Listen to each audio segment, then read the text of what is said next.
Shalom and welcome. You're listening to Temple Talk.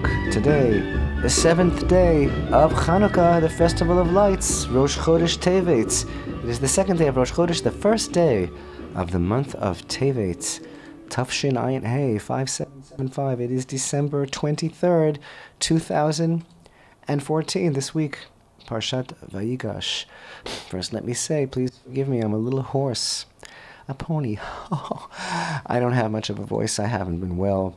I don't complain much, though. Yitzchak will have to carry me, my good friend Yitzhak Reuven, here on our 7th day of Hanukkah edition of Temple Talk. Chanukah. I'm here with my voice. Don't know what I've got to say, but my voice is here. First thing that you should say is we should tell our listeners, what did we think of the special event that we held last night? Well, as everybody knows, we had a very special event last night held in the old city of Jerusalem. It was the presentation of pure olive oil, pure as in Holy Temple pure olive oil that we produced, and it was placed and sealed inside of a vessel, a ceramic vessel, also made in purity, according to Holy Temple parameters. And in fact, we have a video that describes and shows the whole process. That was actually, we recorded it in Hebrew, but we will be having subtitles, and that will be up later today. Well, that was the main focus of the event, was the presentation, the revelation, and the presentation of the pure olive oil. However, another major aspect of the Hanukkah event hosted by the Temple Institute last night was the kind of practice, drill of the lighting of the Temple Menorah. And we had a number of Kohanim, that is to say descendants of Aharon, dressed in their proper and kosher priestly garments, who received instructions from Rabbi Ariel in exactly how the temple menorah is lit, which is not exactly the same way at all that we light the Chanukiah, which is the remembrance of the vessel that we use for the remembrance of the miracle of Hanukkah. And this event that was witnessed by some hundreds of people is another step towards the resumption of the divine service, and another step bringing us closer.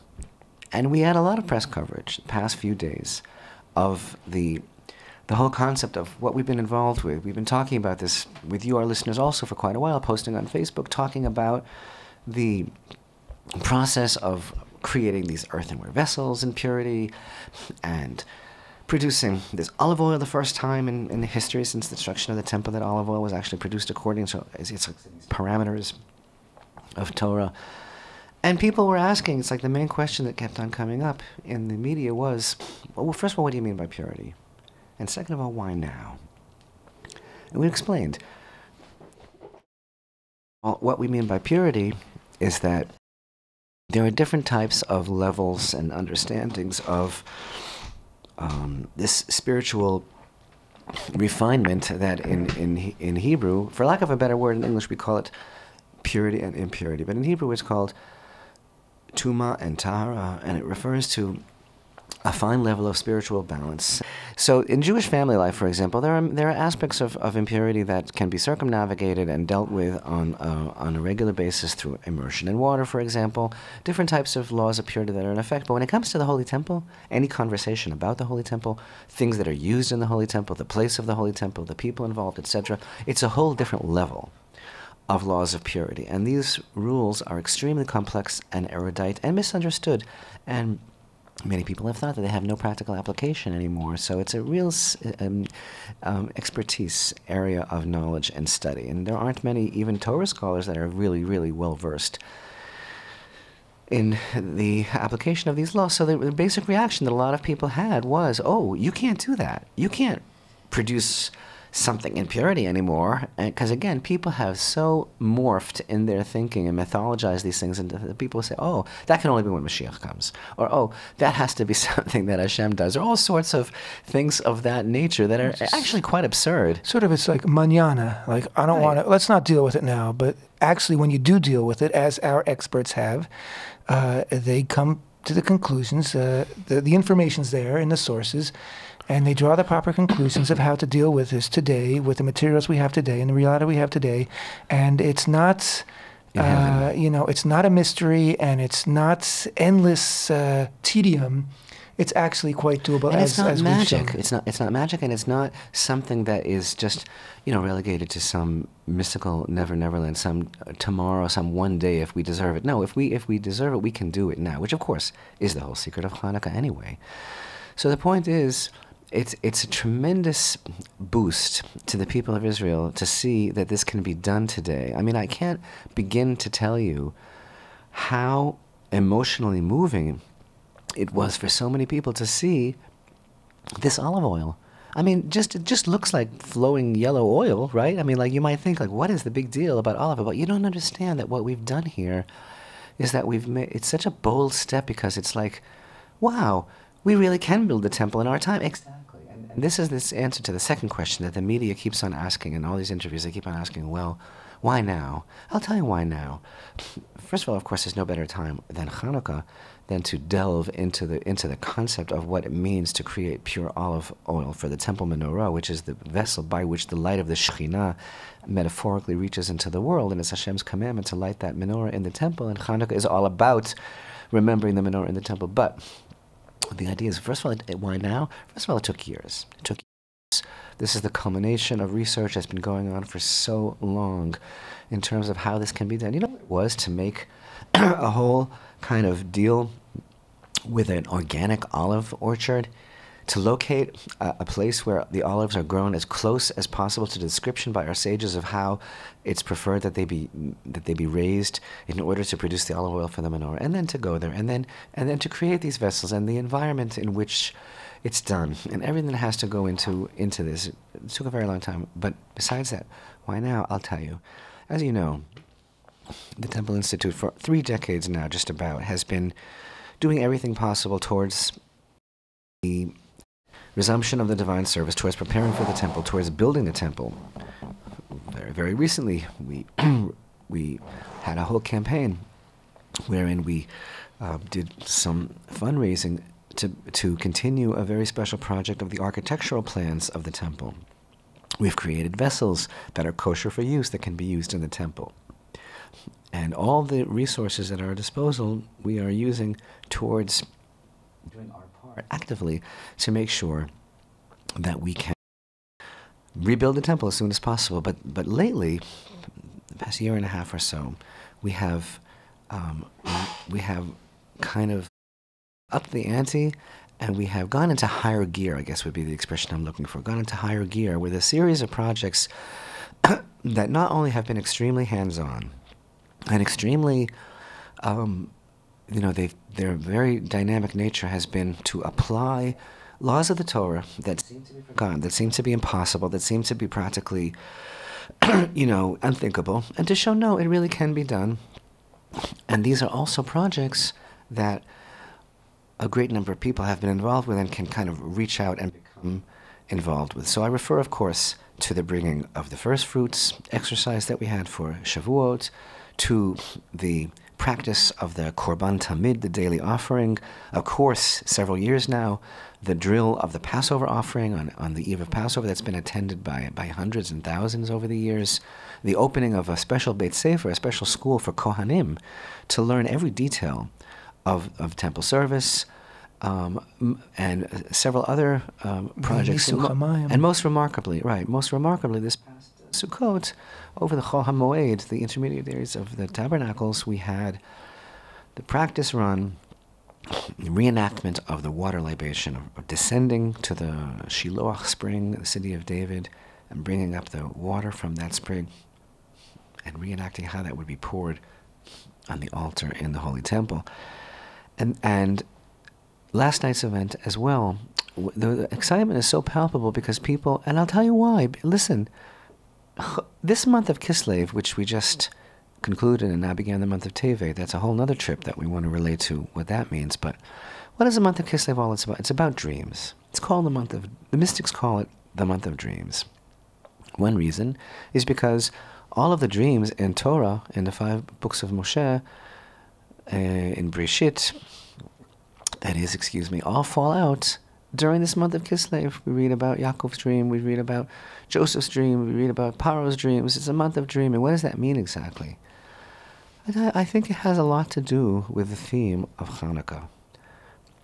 Because in the theme of Hanukkah, the heroes of the story, the Hashmonai family, the Kohanim, the Maccabees as they're called, they basically made the dream of the Jewish people come true. Unless you say it's actually that they made God's dream come true. And who was it that said, I'll let you be in my dreams if you let you be in... Wait, I don't feel well today. Need some help there? I'll let you be in I'll my let you dreams be in my dreams if I can be in yours. Exactly. And so that's also the relationship between God and the Jewish people and the dream of what happened during the festival of Hanukkah is that the Jewish people, this is like God's dream, like God's best dream came true. He must have been saying like, wow, I can't believe that the Jewish people actually got up and fought for me. Hashem says, wow, what nachat he must have had.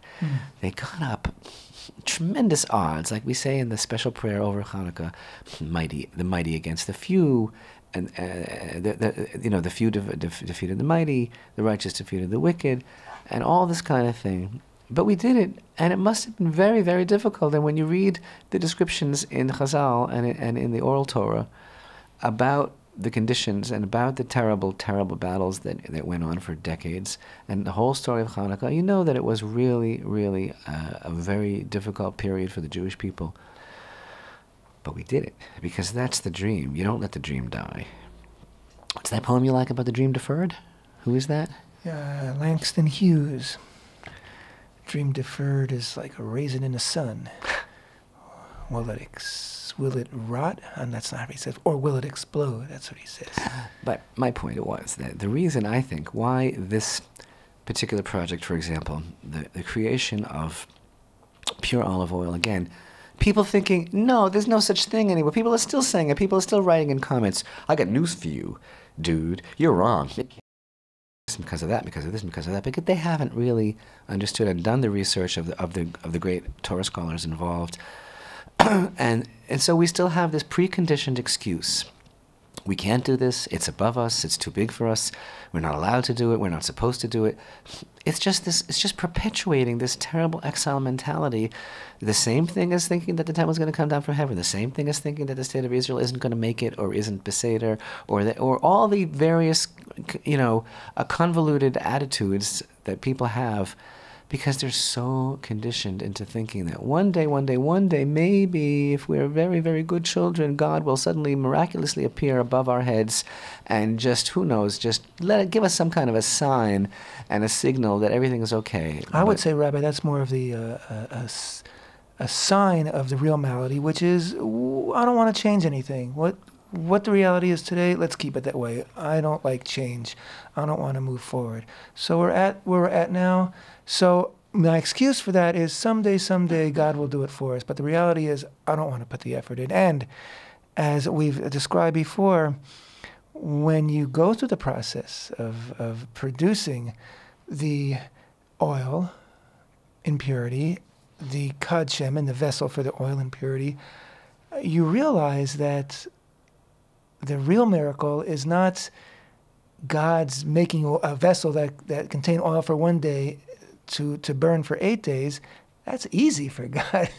The miracle is producing the oil, making the effort, and having everything fall into place. And, of course, for some people aren't quite certain about the significance of the 8 days because they've never looked at it from this perspective. But the fact is that there was enough oil in the one vessel that was still sealed and pure that the Maccabees found to light the menorah for 1 day. It lasted for another 7 days. So the miracle was actually 7 days. And in that time, they were able to harvest and produce and produce new pure olive oil for the menorah. So that 8 days of lighting gave them the window of opportunity to resupply, and that's the real miracle. But as Rabbi Ariel points out in his commentary to the Siddur, there are different types of miracles we talk about all this time. There's all the time. There's also a miracle within the boundaries of nature, and according to the research that we've done, for example, it could open up a whole new window of understanding of the nature of the Hanukkah miracle. Because, for example, the wicks that the Chashmonaim used in the time of the Holy Temple, if they used thinner wicks, and if they burnt the oil for a minimal amount of time that is required, and if it was extinguished each night, which it has to be because that's one of the laws of the menorah anyway, the same amount of oil could actually last for 8 days. So in other words, it's all but it has to go well for you, and you always have to have mazal, and like things could turn out, and then there could be problems that would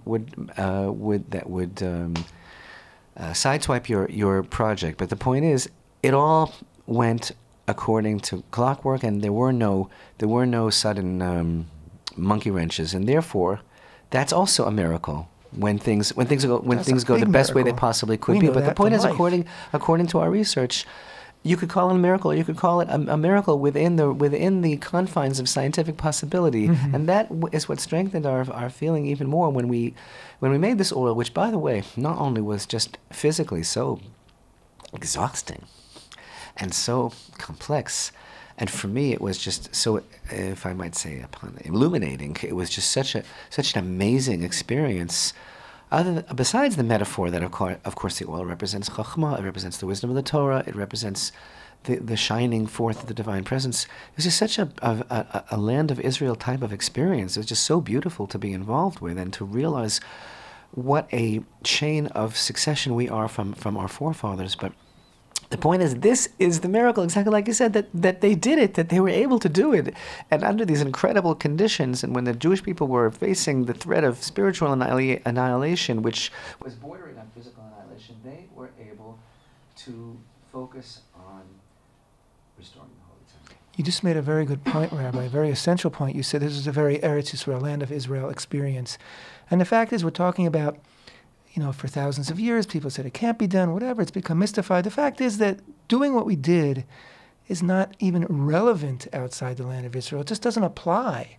There's no point to it. So, of course, when Jews are living in exile, these commandments just, they lay fallow. There's no purpose even to learn them, because it's all academic. You're not going to actually apply them because you're not in the land. So, you're going to make pure olive oil and light a menorah as a demonstration, as a targil, as a practice run outside the land of Israel? That just doesn't make sense. It is a land of Israel experience, as is the Holy Temple.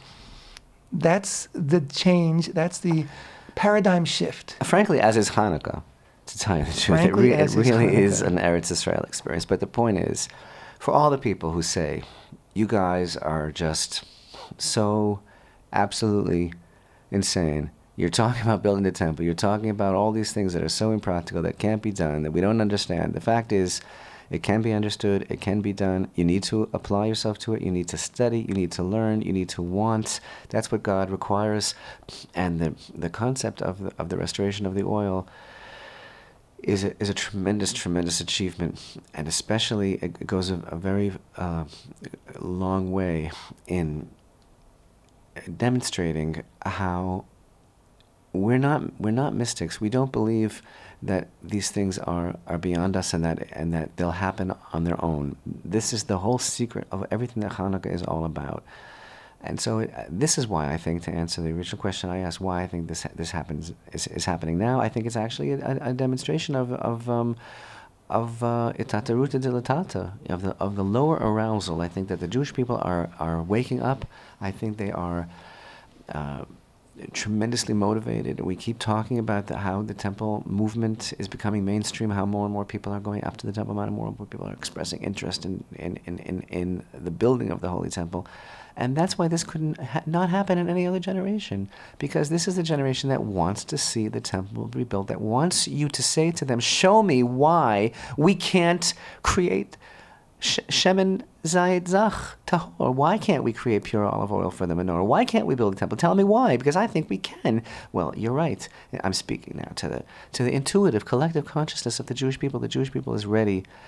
And it was so beautiful to be there at this event. It was such a privilege, and very, very shortly, probably by the time this program is posted, we will have photographs on the Temple Institute Facebook page for you to see, and we will have some English summary of the beautiful video that Yitzchak created that will be that was shown at the event, and that we'll be able to have some English language explanation for it.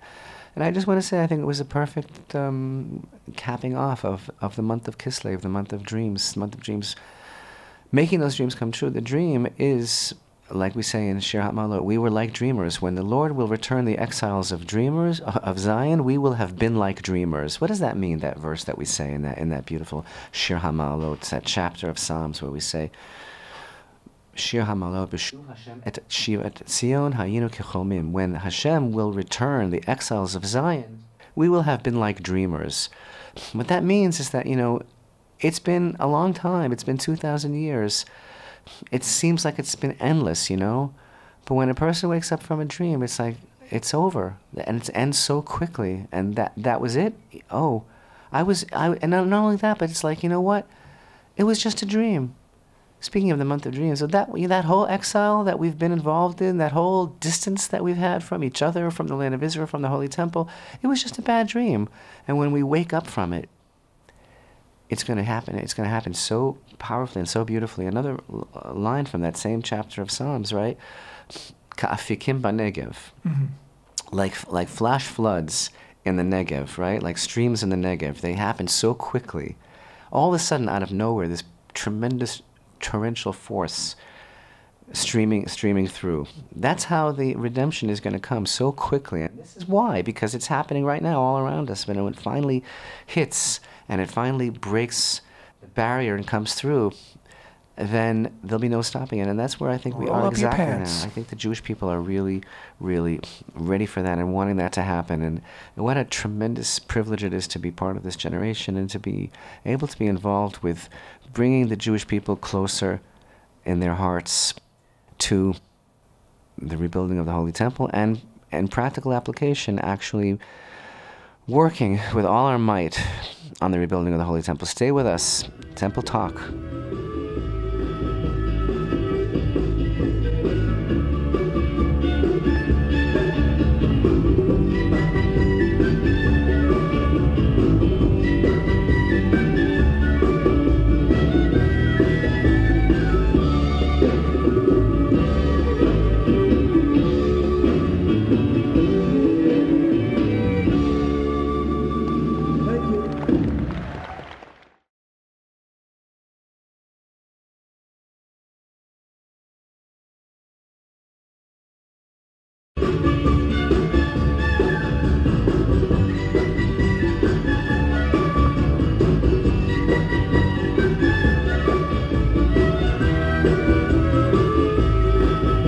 Shalom and welcome back to Temple Talk. This is Yitzhak Reuven with my friend, Rabbi Chaim Richman. Today is the second day of the month of Tevet. Actually, it's Aleph Tevet. It's the first day of Tevet. It's the second day of Rosh Chodesh, but it's the first day of Tevet. And it's the 7th day of Hanukkah, 23rd day of December. And tonight, of course, is the 8th and final day of Hanukkah, known as Zot Chanukah. We're going to be talking about that very soon. We're going to be talking about the Parsha of Vayigash, where Yosef and his brothers meet and reconcile. Rabbi, I'd like to add just one more comment actually two more comments about what we've been discussing up to now, which is last night's practice run of lighting the menorah and all the work that went into it, producing the pure temple pure olive oil and temple pure vessel for the olive oil, and the idea of demystifying things. And once you demystify, things become much more doable and practical, and you don't have this smoke screen in front of you saying, no danger, Will Robinson, don't go there. Another question that we are asked very, very frequently is, well, what about the dome? What about the mosque? What about the Muslims, et cetera, et cetera? And you know what? We have also created a mystical or mystifying reality that blurs our vision and our depth of vision. That yes, there are realities that have to be dealt with and overcome, just like halachic realities have to be dealt with and overcome. When we're talking about the purity of oil, etc., etc., these political realities are no greater stumbling blocks than the halachic realities. This is God's world, don't forget. Everything's in God's hands. When we stop mystifying, what will they do? What will this happen? How will this happen? What's going to be? And expecting the worst of the worst to happen, then we can start to think straight and arrive at proper conclusions and practical proposals. The next thing I want to mention about last night's ceremony, Rabbi, was also the dedication of the Mizbeach, of the altar. Actually, we didn't mention that, but that was also a part of the event last evening, is that the new altar that's been constructed in the Temple Institute was actually sort of unveiled. And it's a very small version of the actual temple-sized altar, which is massive. This is the smallest size that is halachically acceptable that we could create. But the fact is that to have put this together in such a way also that it's portable, that if we need it today, if we had the opportunity today to transport it... Well, not exactly portable, but modular. In other words, the commandment is for Israel to build an altar exactly on the exact spot on Mount Moriah and only there. And this is an interesting idea in Jewish law, and Maimonides makes this very clear, that a Noahide, for example, a Ben Noach, which is a righteous Gentile descended from Noah, who keeps the universal commandments, such a person would actually be allowed to build an altar anywhere, as long as it is not on a place that was ever used for idolatry, and that person would be able to bring an offering. But the children of Israel are commanded only... There was a time when they were bamot, when they were high places and they were platforms. But from the time that the Temple Mount was consecrated by David and Samuel, the halacha became that a Jew can only build an altar exactly in that place, which of course is the place of Adam HaRishon and Avram Avinu, and the place of the Akedah, and the place of Jacob's ladder. And it's very, very specific, as Maimonides says. It can't be changed by a centimeter. So the program of the altar that was designed now by the same architect, by the way, Shmuel Balzam, who is responsible for the architectural plans of the Holy Temple, and it's modular in that it can be taken apart. Let's say that we suddenly receive authorization, I'll call it, from the powers that be, that we may build an altar on Mount Moriah. We can take this very altar, take it apart, and bring it and put it back together again there on Mount Moriah. I must say it was very powerful, inspiring to see an altar. I mean, Adam HaRishon, the first man, built an altar. Noach built an altar. Avraham Avinu, Yitzchak, Yaakov, all our forefathers built altars. It's a very, very powerful experience to be in the presence of an altar like this. And of course, it is in itself, again, a science to be learned, how to do it. There are rules and regulations. It's a lost Jewish art. And the proper materials and there's a tremendous amount, just like with the olive oil, a tremendous amount of research and practice and different attempts in order to arrive at what we've achieved now, which is an altar, as we say, l'chol davar, an altar that is halachically ready if put in the proper place. Let's face it, it's another giant step. It really is. It is a giant step, a giant ramp. If you want to see it, if you want to see it, and you said something before that was amazing. You use the expression blurred vision, and that's a really interesting way of putting it. You know, how people don't see things because I guess the blurred vision is kind of a result of a symptom of, or it's a result of the exile. We've become kind of blurry-eyed because of of our own preconceived notions and expectations. That I'm speaking on a national level, you know. And one of the ideas about Hanukkah, I think, is that it's a tikkun, it's a rectification for vision. I mean, it's not for no reason that the sages say that when you gaze into the lamps, the Hanukkah lights, it helps to heal your eyes, right? It's a vision thing.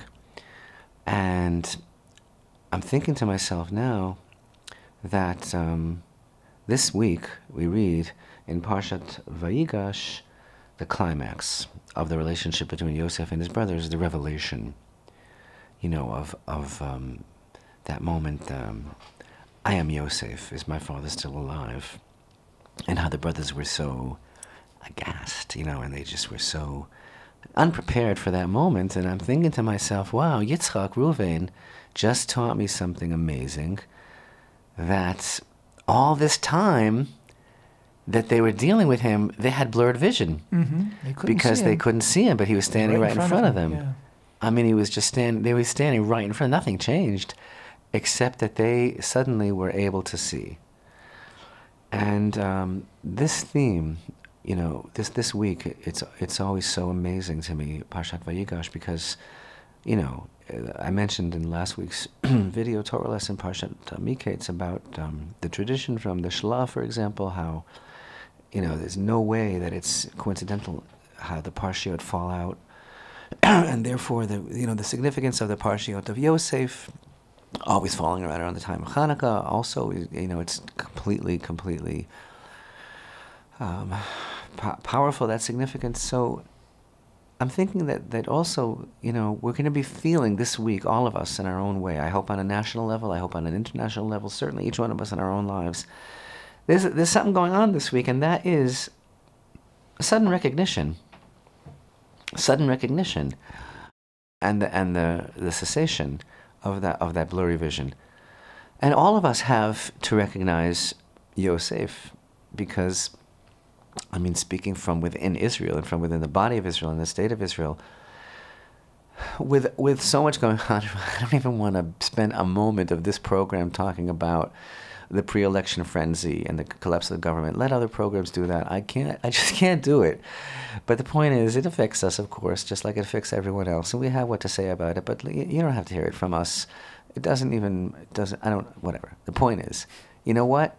This is what has to happen. Israel has to recognize itself, its own brothers. The polarization has to stop. The denial of the participation and the redemptive role that every sector has. That's what was going on between the forces of Yehuda and Yosef. That has to stop. There has to be a total reconciliation and recognition. That's the potential of the power of this parsha in history also, and now.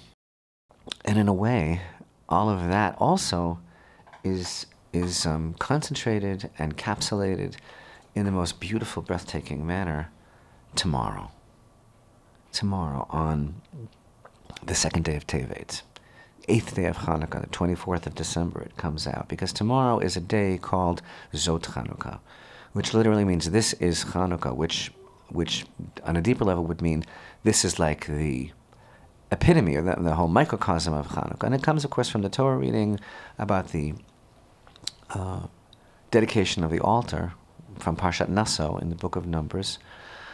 There's a tradition that on this day, the last day of Hanukkah, like all the spiritual potential and power of the whole period is jammed into that one day. So if we say that there's a potential during the whole Hanukkah of seeing the original light from the Holy Temple, seeing the original hidden light of creation, and rising to that level, and we're talking about the recognition now, and stopping having the blurry vision, and it's all happening so much tomorrow. But I got to tell you even more than that.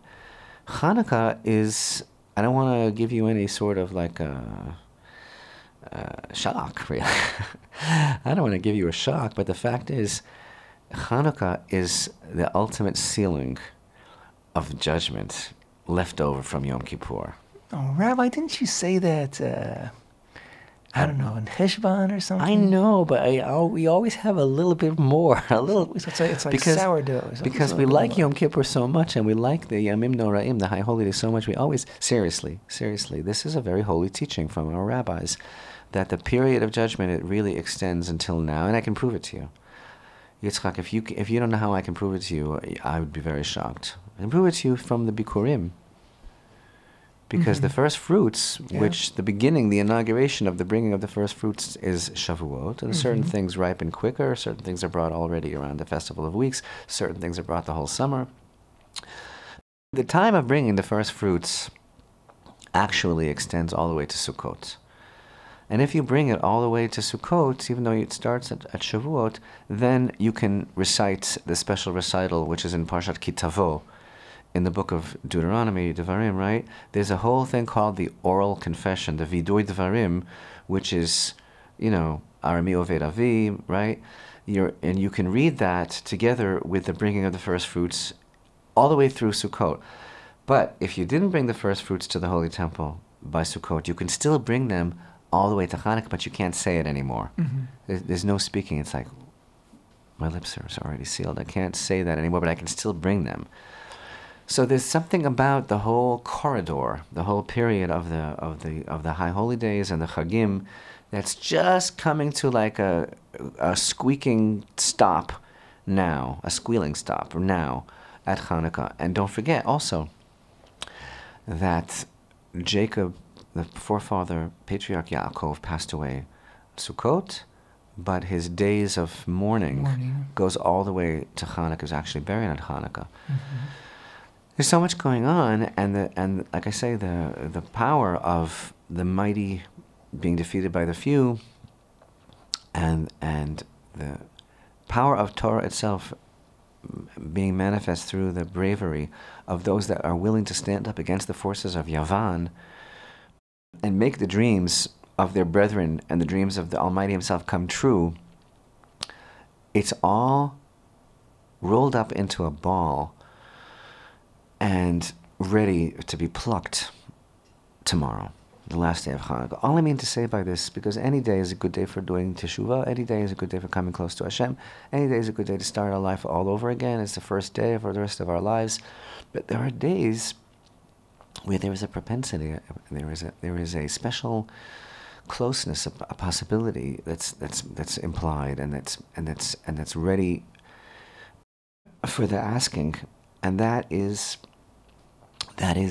tomorrow, the last day of Hanukkah. So if you're hearing this, and you're hearing it in time, take a little bit extra time off and gaze into the Hanukkah lights and think about the rest of your life. Think about what your dreams are. Are they the same as God's dreams? Make them come true, and go for it, because this is the ultimate time of letting that light come into our souls, come into the world. I'm losing my voice by the second, so here's Yitzchak.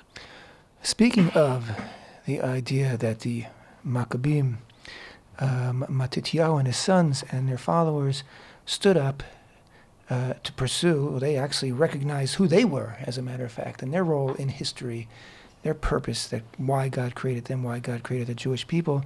And they stood up to enable all our dreams to come true. I think this brings us to the reality today on the Temple Mount, which is something that you hear from us all the time. And the situation there seems to be always fluid. And this past week has been, again, it seems every time there's a Jewish holiday, there seems to be, obviously, our Muslim brothers do everything in their power to make it impossible for Jews to peacefully ascend the Temple Mount. To our great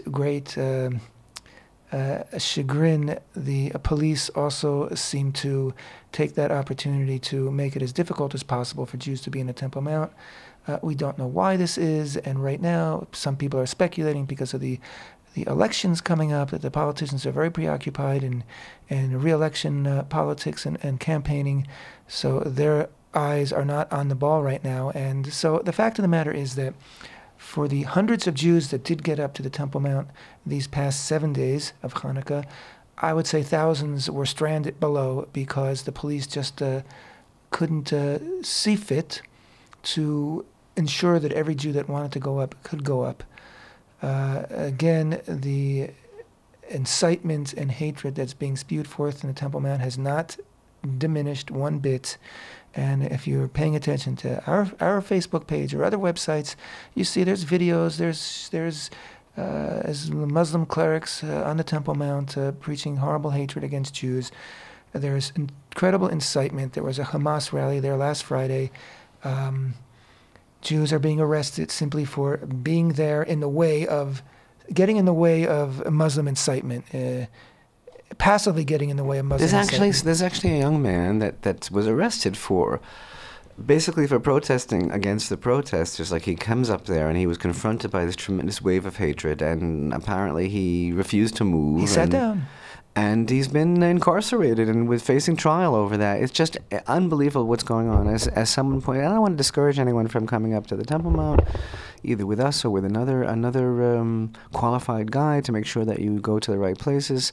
We've always emphasized that it's so important to go there as often as possible and to show Hashem that we haven't given up and that we want to be as close as possible to this place, and that we want to see change there, and just to have the experience of knowing that you're in such a holy place and being able to pray there. But as someone pointed out, a veteran Temple Mount activist, it's becoming a little scary and maybe even dangerous. But we are not in any way changing our policy of going less often or anything. But the fact is, it's like the forces that are aligned against us are making every effort to try and drive this wedge between the Jewish people and the Temple Mount. The police are either, on a good day, just totally dysfunctional, or on a bad day, it seems that they're in cahoots. And I think that all of this is just a sign that there are tremendous forces at work, and that there's a tremendous dynamic flux going on right now. I mean, on the one hand, we just reported, we cited the story from a Rutsheva yesterday, that there's a Muslim cleric in Jordan that issued some sort of a teaching. It's a video teaching where he says, yeah, the Jewish people should be allowed to not only pray on the Temple Mount, but have their Beit HaMikdash on the Temple Mount. Is that what he said? Or he didn't go as far as saying they should have the Beit HaMikdash? He said a place of prayer, a place where the trees stand today. He didn't go quite that far, although he referred to the entire Temple Mount as, how they say it in Arabic, Masjid, right, which is, whatever that is, a translation of Beit HaMikdash. Ironically, they refer to it in Arabic as Beit HaMikdash, but they do not admit that it exists. However, this particular cleric seemed to have a little more clarity on it. Which is, I tried to point out, it's not that we need their permission or that we have to get all thrilled or excited. Oh, thank you so much for recognizing that we have a right to exist also. But the point is, it is a very interesting and an even encouraging sign that he wouldn't have said it had there not been an ever-increasing Jewish presence in the temple. Exactly. That's the only reason that he was inspired to say such a thing. And maybe here's an honest man who is delving into the depths of Islamic teachings and saying, you know what, this doesn't contradict Islam, which, frankly, again, is not my concern whether it does or not. But the point is, I think it's a sign of the times that a person, especially a person in Jordan, that's deep in the belly of the beast of denial, because Jordan is all about controlling the Temple Mount, yet he comes out and says, why shouldn't the Jews be able to pray on the Temple Mount? The point is, they're feeling this, and that's why when we go up and we're confronted by these masses of these devils that are just screaming Allah Akbar in our face and trying to intimidate us and trying to push and trying to incite, it's because, as I've said consistently, it's because they know that we're home, we're coming back, and they don't know how to deal with it exactly. And the way for them to deal with it will be the more and more Jews that are there and that are making this statement, they will see that the time has come for the Jewish people to build the Holy Temple. The only way it's going to happen is if we take it seriously, if we understand our own power, because they certainly do. It's the time-honored teaching of Hanukkah, which is a little bit of light will dispel a tremendous amount of darkness, and the more Jews that go up to the Temple Mount, and the more God-fearing Gentiles that go up to the Temple Mount and go, of course, in the places where it's acceptable to go according to halakha and do the proper preparations, that is increasing the light, and that light will diminish, it will shatter the darkness. What do they say? The darkest moment is just before the dawn. So yes, right now there's which, by the way, is also the background of the month of Kislev. That the longest, darkest winter nights are the nights that we bring the light into with the Hanukkah lamps. And so, as to put it, what you're saying in another way is that this darkness that we're being confronted with on the Temple Mount really is a sign of the imminent light that is going to increase and just bathe the Temple Mount, and ultimately humanity when the Holy Temple is rebuilt. Also, Yitzhak, remember that Hanukkah time is the only time in which we have a bridge between 2 months. Hanukkah began on the 25th day of Kislev, and it continues into the first 2 days of Tevet. We'll be speaking more about Tevet in coming broadcasts, especially next week.